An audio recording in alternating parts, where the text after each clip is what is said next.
Maroon કલરનો એક મલપતો ચાંદલો. રામ મોરી. દ્રશ્ય માધ્યમ સાથે મારે વર્ષોથી કામ કરવાનું બન્યું છે. એટલે જે વ્યક્તિના સંપર્કમાં આવીએ એમનું વ્યક્તિત્વ અનાયાસે માનસ પર એવી રીતે અંકિત થઈ જાય છે જાણે સુથારનું મન બાવળીએ. ઉષા ઉપાધ્યાય. આ નામ આવે કે તરત આંખો સામે તાદૃશ્ય થઈ જાય એક તંદુરસ્ત ગોરો ચહેરો અને પાણીદાર આંખો. આંખો પર સોનેરી ફ્રેમના ચશ્મા ઠાઠ ભેર બેઠા હોય અને એ ચશ્માની આરપાર એમની આંખો આકાશમાંથી જાણે સતત શ્યામ પંખીને શોધ્યા કરે. એમની સાથે વાતો કરીએ ત્યારે ચશ્માની ગ્લેરમાંથી ઉડતા રંગો આપણી સાથે જાણે સતત રમ્યા કરતા હોય એવું લાગે. ઘાટા કાળા વાળના મૂળમાં સંકેલાઈને ઠાઠથી બેસેલી સફેદી, સળ વગરનું સ્પષ્ટ કપાળ અને દ્રઢતાથી બીડાયેલા હોઠ જેમાં સતત આછું આછું મરક મરક સ્મિત રમતું હોય. અને જો એ હસે, સામાન્ય સંજોગોમાં પણ એમને હંમેશા હસતા જ જોયા છે, ત્યારે લાઈન બંધ ગોઠવાયેલા ચળકતા દાંતની સેર દેખાય. ગળામાં ધવલ મોતીની એક સુંદર માળા અવારનવાર અચૂક જોવા મળે. કાનમાં સફેદ મોતીની નાનકડી બુટ્ટી, જેનાથી કાનની બુટ્ટીને અડવું ન લાગે. ટાઈટ આમોડાવાળા એમના વ્યક્તિત્વમાં ઉડીને આંખે વળગે મરૂન કલરનો મલપતો ચાંદલો. નાક પર ઝીણેરા ડાયમંડનો દાણલો પહેરેલો હોય જે માથે ચડેલા વૈશાખી તાપમાં ચળક્યા કરે. બંને હાથમાં પરંપરાગત બંગાળી ડિઝાઇન મુજબની શાખાપોલા સફેદ શંખની અને રસની લાલ ચૂડલીઓ જોવા મળે. સામાન્ય દિવસમાં બંને હાથના કાંડા પર રસની એક એક લાલ ચૂડી તો હોય જ. ઉષાબહેનને અવારનવાર મળનારી વ્યક્તિ પણ આંખ બંધ કરીને એમના ડ્રેસિંગ વિશે ચોક્કસ અનુમાન લગાવી શકે કે એમને કેવી સાડીઓ અને કેવી શાલ ગમે છે. ન ભડક રંગ, ન આછા રંગ, પણ રાગ વિરાગ વચ્ચેના રંગ એમણે પસંદ કર્યા છે. ગળી વાળેલી કડક પાટલીઓ પાડેલી સાડી અને મોટા ભાગે જમણા ખભા પર અડધી વીંટળાયેલી પરંપરાગત વર્કવાળી શાલ. એમને પહેલી વખત મળનારી વ્યક્તિ પણ ઉષાબહેનની ભાષા શુદ્ધિ અને ઉચ્ચારણના પ્રેમમાં પડ્યા વગર ન જ રહી શકે.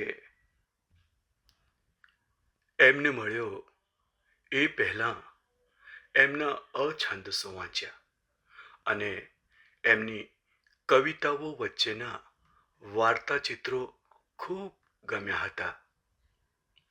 જ્યારે મળ્યો ત્યારે કવિતાઓ વિશે ખાસ્સી વાતો કરી ત્યારે જાણ્યું કે એમની વાર્તા કળાને પામવાની સાધના અત્યારે શરૂ જ છે. આમ તો એ મારા ગુરુના ગુરુ, એટલે એ સંબંધે એ મહાગુરુ કહેવાય. મારા સાહેબ મહેન્દ્રસિંહ પરમારના તેવો ગુરુ થાય એ જાણ્યું ત્યારે એમના પ્રત્યેનો મારો આદર બેવડાયો. સુરેશ જોશી સાહિત્ય ફોરમ, સુજો સાફો વાર્તા શિબિર અંતર્ગત 3-4 વખત 2-2 દિવસ અમારે સાથે રહેવાનું હતું. મારી વાર્તાઓ એમને ખૂબ ગમેલી અને એમણે એ વાર્તાઓને વખતો વખત અઢળક પ્રેમ આપ્યો છે. 2012માં એવી જ એક વાર્તા શિબિરમાં મેં જ્યારે મારી ટૂંકી વાર્તા 21મું ટિફિન વાંચી ત્યારે એમણે મને કહ્યું હતું કે રામ, તારો વાર્તા સંગ્રહ હું કરીશ. વાર્તાઓ ભેગી થાય એટલે મને યાદ કરજે. મારું પહેલું પુસ્તક થવું જોઈએ એવો ઢાળ આપનારા આ શબ્દો હતા. એ પછી અમે અવારનવાર મળતા ત્યારે વાર્તાઓની ચર્ચા કરતા. હું શિબિરોમાં વાર્તા વાંચું અને એ રસથી વાર્તાઓ માણે અને પછી એ વાર્તામાં ઘૂંટાયેલા દ્રશ્યો વિશે નિરાંતે ચર્ચાઓ કરે. એમણે ગુજરાત વિદ્યાપીઠના MA ગુજરાતી વિભાગના વિદ્યાર્થીઓ સાથે સંવાદ કરવા 2014માં વિદ્યાપીઠ બોલાવ્યો અને હું હોશભેર ગયો. એ પછી ગુજરાત વિદ્યાપીઠ વારંવાર જવાનું થાય ત્યારે અચૂક એમને મળવા જતો.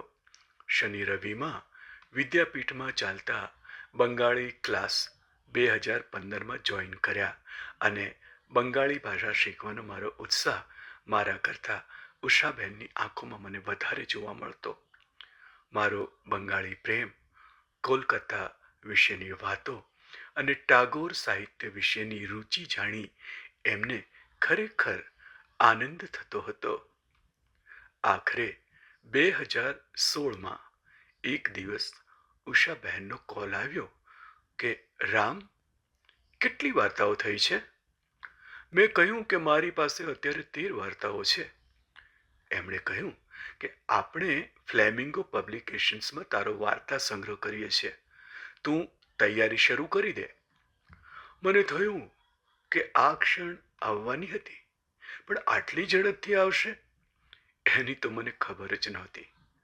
મેં પ્રેમથી ના પાડી અને કહ્યું કે વાર્તા સંગ્રહ માટે હું બહુ નાનો છું. 22 વર્ષની ઉંમરે આપણે શું કામ વાર્તા સંગ્રહ કરવો જોઈએ? 4-5 વર્ષ પછી કરીશું અને હું તમને અચૂક યાદ કરીશ. પણ ઉષાબહેને પોતાની વાત મને સમજાવી. પુસ્તકને અને ઉંમરને કોઈ સંબંધ નથી. એ વિશે લાંબી ચર્ચાઓ કરી, પણ મારો સંકોચ મને કંદણી રહ્યો હતો. ઉષાબહેને મારી મૂંઝવણ સમજી લીધી અને અંતે વાર્તાકાર કિરીટ દુધાત મેદાનમાં ઉતર્યા.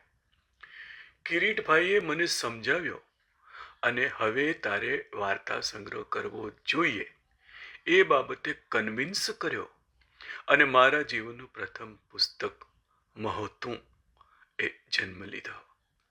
વાર્તાઓ આપી દીધી. બીજા દિવસે વાર્તાઓ પ્રિન્ટમાં જવાની હતી અને રાત્રે લગભગ 8-1 વાગે ઉષાબહેનનો ફોન આવ્યો. રામ, તારી 13 વાર્તાઓ કાલે પ્રિન્ટમાં જવાની છે, પણ મારા મનમાં સહેજ એવો લોભ છે કે તું જરા તારા લેપટોપમાં તપાસ કરને ભાઈ. ક્યાંક કોઈ ખૂણામાં 14મી વાર્તા હોય તો મોકલી આપને. શું છે કે તારો પહેલો વાર્તા સંગ્રહ છે તો મને એમ કે તું 14 વાર્તાઓ આપ તો મને તારા માટે સંતોષ થશે. ઉષાબહેનના આ પ્રેમાગ્રહે મને મૂંઝવી દીધો. મેં કહ્યું કે બહેન, હવે તો મારી પાસે પણ વાર્તા નથી. એમણે કહ્યું, અરે તારા માટે ક્યાં અઘરું છે ભાઈ? ન હોય તો એક રાતમાં લખી નાખ, સવારે આપી દેજે અને વધારે ન વિચારીશ, તારાથી થશે જ. એમનો મારા પ્રત્યેનો આ વિશ્વાસ, અવાજમાં રહેલો આ રણકાર મારે મન બહુ મોટી વાત હતી. એ સમયે હું TV9માં જોબ કરતો હતો. રાત્રે 11:30 સુધી ઓફિસનું કામ પતાવ્યું. લગભગ 11:45 ઓફિસના કમ્પ્યુટર સ્ક્રીન સામે ગોઠવાયો. કીબોર્ડ અને બ્લેન્ક સ્ક્રીનને જોઈ લીધો. થોડી વાર આંખ બંધ કરી બેસી રહ્યો. પછી કીબોર્ડ પર આંગળીઓ રમવા લાગી અને કમ્પ્યુટર સ્ક્રીન પર 14મી વાર્તાનું શીર્ષક લખ્યું, વાવ. લગભગ સવારના 4 વાગ્યા સુધી લખતો રહ્યો અને 4:30 આસપાસ વાર્તા વાવ પૂરી થઈ. એક હાશકારો થયો. વોશ બેસિનના નળમાંથી પાણીની છાલકથી ચહેરો ધોયો. આખી વાર્તા ફરી એકવાર વાંચી ગયો અને 5 વાગ્યે ઉષાબહેનને મારી 14મી વાર્તા વાવ મેલ કરી. આજે જ્યારે કોઈ એમ કહે કે રામ, તારા વાર્તા સંગ્રહમાંથી વાવ વાર્તા બીજી બધી વાર્તા કરતાં બહુ જુદી ભાત પાડે છે અને વાવ તારી શ્રેષ્ઠ વાર્તા છે, ત્યારે ચહેરા પર સ્મિત આપોઆપ આવી જાય અને કાનમાં સંભળાય ઉષા બહેનના શબ્દો કે વધારે ન વિચારીશ, તારાથી થશે જ. દિલ્હી સાહિત્ય અકાદમી તરફથી જ્યારે 2016નો યુવા પુરસ્કાર પ્રાપ્ત થયો ત્યારે મારા કરતાં વધુ એ હરખાયેલા કોલકાતામાં ભારતીય ભાષા પરિષદ તરફથી 2018માં કહેણ આવ્યું ત્યારે હું નાચી ઉઠેલો અને ઉષાબહેનને મેં કહેલું કે બહેન, તમે મને કલકત્તા પહોંચાડ્યો. મને યાદ છે, કોલકાતામાં 7 દિવસ રોકાયો. એ બધા દિવસનું મેં એમની સાથે લાઈવ રિપોર્ટિંગ કરીને હરખ વહેંચેલો. એ પછી દર વર્ષે કોલકાતા જાઉં છું અને કોલકાતાની ધરતી પર પગ મૂકતાની સાથે જ ઉષાબહેન યાદ આવે. એમની સાથે બંગાળી સાહિત્ય અંગે કરેલી ચર્ચાઓ યાદ આવે. આજે જ્યારે જુહી મેળોમાં ઓતપ્રોત ઉષાબહેનને જોઉં તો એવું લાગે કે ઘડામાં અખંડ વલોણું ઘમ્મર ઘમ્મર થાય છે અને નવનીત ઉછળીને વલોણાને રળિયામણું કરે છે. મને લોકગીત, લગ્નગીત, મરસિયા અને હાલરડા આવડે છે એ જાણ્યું ત્યારે એમણે કહ્યું કે રામ, મારી બા ઘરે આવી છે, તને ફાવે તો ભાઈ તું અચૂક મળવા આવ. અને હું ઉષાબહેનના બા કોકિલાબાને મળ્યો. કોકિલાબાએ કહ્યું કે મારે સ્વામિનારાયણ ભગવાન માટે લખાયેલા કીર્તનો સાંભળવા છે. એ આખી સાંજ મેં સ્વામિનારાયણ સંપ્રદાયના કીર્તનો ગાયા અને કોકિલાબાએ ભીની આંખે પ્રેમથી સાંભળ્યા. જીવનમાં કાયમી સંભાળણું બની જતી કેટલીક યાદગાર સાંજોમાંની એ એક સાંજ હતી જેની સ્મૃતિ મારી જણસ છે. વિદ્યાર્થીઓ સાથે જેમનો અનેરો નાતો છે એવા ઉષા ઉપાધ્યાયનું મારા જીવનમાં એક ખાસ સ્થાન છે.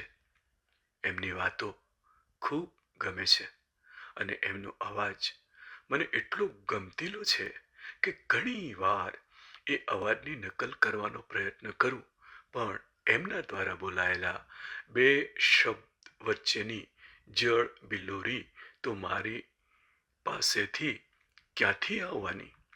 અંતે એમના જ શબ્દોમાં એટલું કહીશ કે ભીડેલા બારણાની કેવી આ ભીંસ છે, ટહુકામાં ઓગળતી મૂંગી આ રીસ છે.